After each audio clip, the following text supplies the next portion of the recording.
Halo teman-teman, apa kabar? Semoga kalian sehat-sehat semuanya. Assalamualaikum warahmatullahi wabarakatuh. Jumpa lagi di channel saya, channel Elvan Zaid. Dimana di video kali ini saya akan memberikan info menarik atau kabar menarik kepada teman-teman semuanya.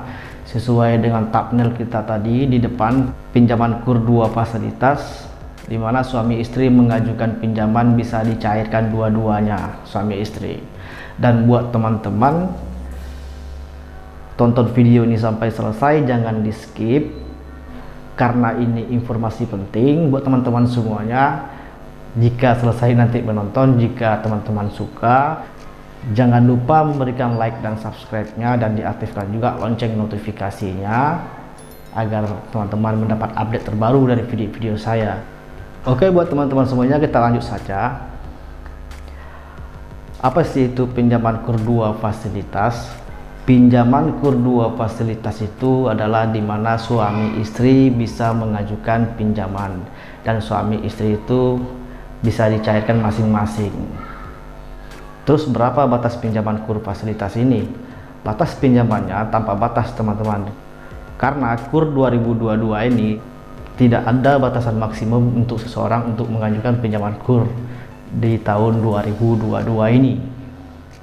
Terus apa aja syarat dan ketentuannya untuk mengajukan pinjaman KUR 2 fasilitas ini?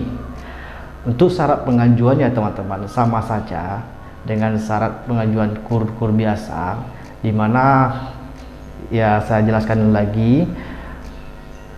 Syarat pengajuannya yaitu KTP itu pasti, KK, surat nikah yang bagi yang sudah menikah, dan SKU usahanya, dan fotokopi jaminannya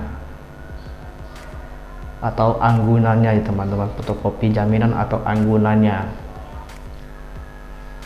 Terus ketentuannya gimana suami istri ini untuk mengajukan KUR-nya? Atau hanya satu berkas atau masing-masing berkas?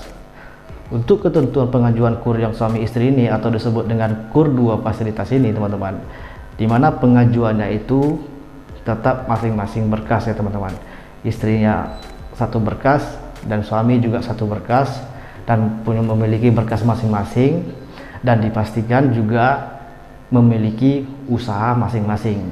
Dan jaminannya pun berbeda ya teman-teman. Misalnya istri memiliki jaminan BPKB kendaraan atau kendaraan bermotor, dan suami mungkin jaminannya BPKB mobil misalnya, harus berbeda. Atau suami menjaminkan BPKB motor yang lain, tidak boleh jaminan yang sama ya teman-teman. Jadi harus jaminan berbeda dan usaha juga berbeda.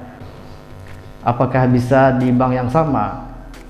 Kalau untuk mengajukan di bank yang sama suami istri bisa, dan di bank beda juga bisa. Misalnya suami mengajukan KUR-nya di bank lain, di bank A misalnya, dan si istri mengajukan di bank B, itu bisa juga. Dan di bank yang sama juga bisa, dan bisa diproses dua-duanya. Yang penting suami istri memiliki usaha yang berbeda dan memiliki jaminan yang berbeda ya teman-teman.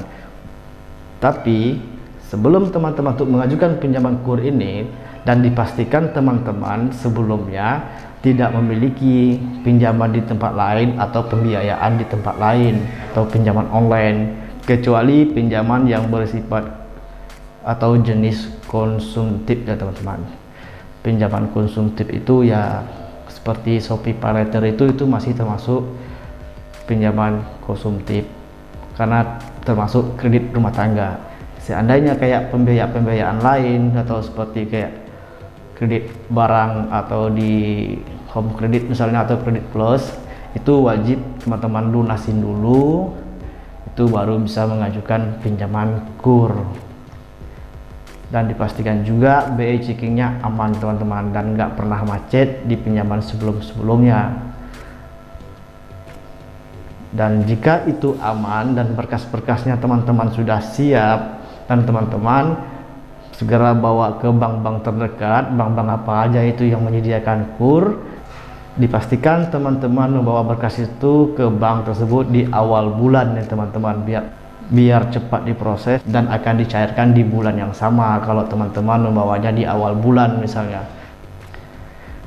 Jadi teman-teman yang memiliki usaha suami istri dan masing-masing memiliki usaha, segera diajukan pinjaman kurnya di bank-bank terdekat, terutama di Bank Mandiri. Bank Mandiri sudah kami coba dan sudah kami lakukan untuk pengajuan pinjaman suami istri, sudah kami cairkan, di mana mereka suami istri memiliki usaha masing-masing.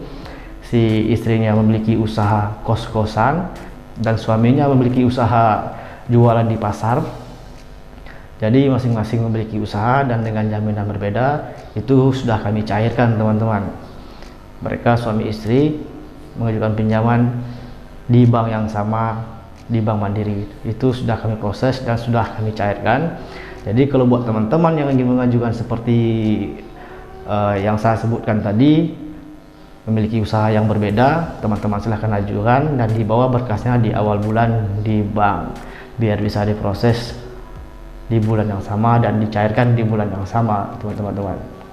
Pinjaman KUR di 2022 ini tanpa batasan, berapapun teman-teman pinjam. Misalnya teman-teman mengajukan pinjamannya mungkin 200 atau mungkin 100, itu tetap kami proses dan kami menilainya itu bukan dari anggunannya teman-teman tadi ya. Misalnya anggunannya sertifikat rumah, jadi kita tidak melihat dari jenis anggunannya, tapi kita melihat dari jenis usahanya ya teman-teman. Misalnya teman-teman memiliki usahanya itu mungkin seperti kos-kosan atau kosannya misalnya ada 20 kamar, itu mungkin untuk mengajukan pinjaman 100 itu bisa, karena kita lihat dari pemasukan kos-kosnya tadi mungkin lumayan cukup untuk membayar cicilannya. Jadi kita melihat dari usahanya teman-teman. Misalnya kayak teman-teman memiliki usaha mungkin kedai kelontong atau kios, nah kita menilainya juga dari situ dan kita menganalisanya dan berapa nanti kita mencairkannya. Kalau untuk mengajukannya teman-teman bebas mengajukan berapa, 200 atau 100. Nanti yang memutuskan kita, nanti ada tim analis yang memutuskan bahwa usaha teman-teman misalnya warung kelontong ya cocoknya misalnya teman-teman 50 gitu. Awalnya teman-teman misalnya mengajukannya 100, jadi kita akan memutuskan kita akan mengasihnya 50 karena kita melihat dari usaha teman-teman tadi, dari pemasukan, dari pengeluaran. Jadi di situ kita menilainya teman-teman. Nah baiklah teman-teman, itu saja mungkin informasi yang saya berikan kepada teman-teman semuanya. Yang teman-teman mungkin ingin mengajukan suami istri pinjaman KUR, silahkan diajukan. Karena pinjaman KUR ini masih ada dan kuotanya pun masih banyak, silahkan diajukan. Dan sampai di sini dulu video ini, semoga bermanfaat buat teman-teman semuanya. Jika bermanfaat buat teman-teman, jangan lupa memberikan like dan subscribe-nya dan diaktifkan juga lonceng notifikasinya dan di-share kepada teman-teman lain biar kita saling-saling berbagi informasi. Dan sampai jumpa di video saya selanjutnya. Terima kasih buat teman-teman semuanya. Assalamualaikum warahmatullahi wabarakatuh. Bye bye teman-teman.